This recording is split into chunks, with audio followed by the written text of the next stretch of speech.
안녕하세요. 이현우입니다. 메이저리그 시범 경기가 중단된 지도 어느덧 열흘이 지났습니다. 그런데 오늘 메이저리그 공식 홈페이지에는 한 가지 흥미로운 기사가 올라왔는데요. 바로 메이저리그 현역 투수 가운데 최고의 투수는 누구인지를 뽑는 기사입니다. 해당 기사에서 후보로 거론한 투수는 클레이튼 커쇼와 저스틴 벌랜더, 그리고 맥스 슈어저입니다. 이 세 명은 누구도 부정할 수 없는 현역 최고의 투수들이죠. 우선 정규 시즌 성적과 나이 대비 성과만 놓고 보면 세 선수 가운데 가장 앞서 있는 투수는 단연 클레이튼 커쇼입니다. 커쇼는 통산 평균 자책점 2.44로 나머지 두 투수를 압도하고 있고요. 사이영상 수상은 3회로 맥스 슈어저와 동률이며 벌랜더와 함께 투수로선 드문 정규 시즌 MVP를 수상하기도 했습니다. 무엇보다도 커쇼의 나이는 이제 만으로 32살, 슈어저보다 3살 어린데 다승은 1승, 이닝은 16이닝밖에 차이가 안 납니다. 벌랜더와는 5살 차이가 난다는 점을 고려하면 은퇴 시점에는 누적 지표도 역전할 가능성이 크죠. 클레이튼 커쇼의 커리어를 논할 때 빼놓을 수 없는 건 팀의 대선배인 샌디 코펙스의 황금의 7년이 유명하죠. 이 황금의 7년에 비견할 만한 전성기 활약입니다. 커쇼는 2011년부터 2017년까지 118승 41패 1452이닝 1623탈삼진 평균자책점 2.10을 기록했습니다. 이걸 연평균으로 환산을 하면 평균 17승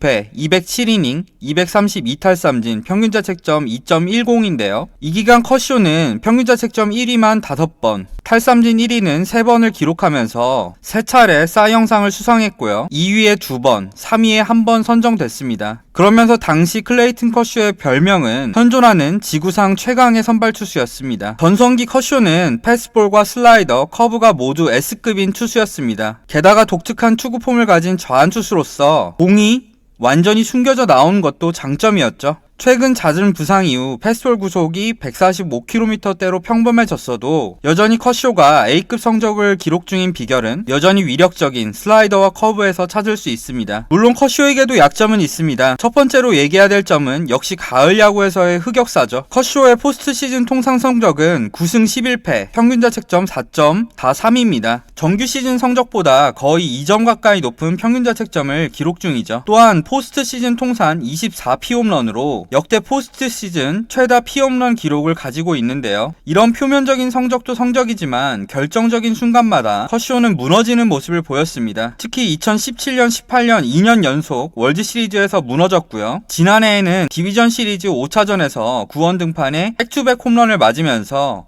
다저스 탈락의 제일 원흉이 됐습니다. 한편 2016년부터 연평균 160이닝을 간신히 넘기는 등 고질적인 허리 부상에 시달리면서 여전히 준수하긴 하지만 전성기 대비 기량이 살짝 하락한 점도 마음에 걸립니다. 다행인 점이 있다면 올해 스프링 캠프 초반부터 150km를 찍는 등 반등의 불씨를 살렸다는 것인데요. 커쇼의 남은 커리어가 기대되는 이유죠. 한편 세 투수 가운데 누적 성적만 따졌을 때 가장 앞서 있는 투수는 저스틴 벌랜더입니다. 물론 벌랜더는 나이가 가장 많기 때문이기도 하지만 만 37세까지 기량을 유지할 수 있었다는 것 자체만으로도 정말 대단한 능력이죠. 최근 커쇼와 슈어저의 부상이 늘어가는 가운데 벌랜더의 이런 내구성은 점점 빛을 발하고 있습니다. 괜히 이 선수에게 금광벌개라는 별명이 붙은 게 아닙니다. 벌랜더는 2018년까지 사이영 수상이 한 번밖에 되지 않았습니다. 그건 사이영상 투표 2위로 아깝게 놓친 시즌이 3번이나 되었기 때문이었죠. 그런데 지난해 사이영상을 수상하면서 이 부분에 대한 아쉬움을 밀어냈습니다. 게다가 최근 2년간 연평균 18승,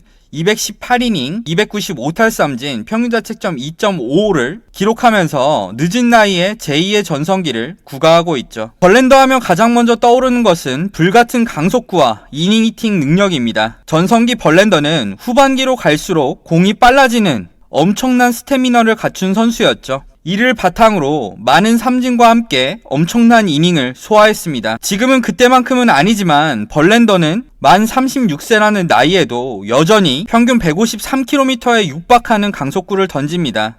그리고 지난해에도 223이닝으로 이닝 1위를 차지했고요. 그럴 수 있었던 것은 전성기 대비 패스볼 구속은 살짝 느려졌어도 슬라이더와 커브를 발전시키면서 이 부분을 보완하고 있기 때문입니다. 벌랜더는 통산 225승에 3000탈삼진을 돌파했습니다. 게다가 포스트 시즌 통산 성적도 14승 11패, 평균 자책점 3.40으로 커쇼보다 포스트 시즌 성적이 훨씬 좋고요. 휴스턴의 사인 훔치기 논란이 있긴 하지만 어쨌든 2017년에는 월드시리즈 우승도 차지했죠. 2011년에는 투수 트리플 크라운을 달성하면서 MVP를 차지했고요. 사 영상도 이제 2번을 수상했기 때문에 이미 명예의 전당 입성은 거의 확정적입니다. 게다가 케이트 업턴과 결혼하면서 벌랜더야말로 인생의 승리자가 아니겠냐는 얘기가 들리고 있죠. 단 벌랜더에게도 약점은 있습니다. 장기적으로 봤을 땐 꾸준한 성적을 기록했지만 사실 세밀하게 따져보면 벌랜더의 성적에는 기복이 몇 차례 있었죠. 그래서 벌랜더는 커쇼처럼 오랜 기간 시대를 지배하지는 못했습니다. 전성기를 따지자면 2011년과 2012년, 2018년과 19년 이렇게 4년 정도죠. 그렇기에 임팩트나 통산 평균 자책점에선 커쇼와 큰 차이를 보입니다. 한편 최근 들어 여러가지 잘못된 언행으로 구설수에 오르면서 팬들과 언론 사이에서 이미지가 나빠진 점도 아쉬움이 남습니다. 마지막 투수는 맥스 슈어저입니다. 맥스 슈어저는 두 투수에 비해 상대적으로 뒤늦게 기량이 만개하면서 커쇼보다 비율 성적이 좋지도 벌랜더보다 누적 성적이 좋지도 않은데요. 하지만 본격적으로 기량을 만개하기 시작한 2013년 이후 최근 7년으로 한정하면 얘기는 달라집니다. 최근 7년간 슈어저는 118승, 1485.1이닝, 1863탈삼진, 평균 자책점 2.82로 4승 2이닝 탈삼진에서 세 선수 가운데 가장 앞서 있었고요. 7시즌 가운데 6시즌 동안 2점대 평균 자책점을 그리고 200이닝과 240탈삼진을 넘겼습니다. 그 덕분에 2016, 2017년 2년 연속 포함 3차례나 사 영상을 받았고요. 나머지 시즌에서도 모두 사 영상 투표 5위 안에 들었습니다. 즉 최근 7년간 최정상급 위치에서 가장 안정적인 활약을 펼친 투수는 맥스 슈어저라는 것이죠. 게다가 포스트 시즌 성적도 7승 6패 112이닝, 평균 자책점 3.38로 좋았고요. 2019년에는 워싱턴의 창단 첫 월드시리즈 우승에 기여하기도 했죠. 슈어저 하면 떠오르는 건 불같은 투지와 강속구, 그리고 슬라이더입니다. 슈어저는 지난해 만 34세라는 나이에도 평균 153km를 웃도는 강속구와 벌랜더와 함께 메이저리그 우한 투수 가운데 손에 꼽히는 위력을 갖춘 슬라이더를 던집니다. 그것도 145km에 육박하는 파워 슬라이더와 그보단 약간 느리지만 더 휘어지는 두 가지 슬라이더로 나눠서 던지는데요. 이를 통해 무수한 탈삼진을 잡아내고 있죠. 게다가 꽃뼈가 부러져도 다음 경기에 등판하고 선발 등판한 다음날 불판 등판을 자처할 정도로 맥스 슈어저는 터프한 정신력을 갖춘 투수이기도 합니다. 만약에 슈어저가 벌랜더처럼 30대 중후반에도 기량을 꾸준히 유지할 수 있다면 슈어저가 얼마든지 셋 가운데 최고로 치고 올라올 수 있을지도 모릅니다. 자, 이렇게 해서 현역 메이저리그 최고의 투수 후보 3명을 모두 살펴봤는데요. 여러분들은 세 투수 가운데 누가 현역 최고의 투수라고 생각하시나요? 댓글로 많은 의견 남겨주시면 감사하겠습니다. 이번 영상은 여기까지입니다. 항상 건강 유의하시고요. 지금까지 시청해주셔서 감사합니다.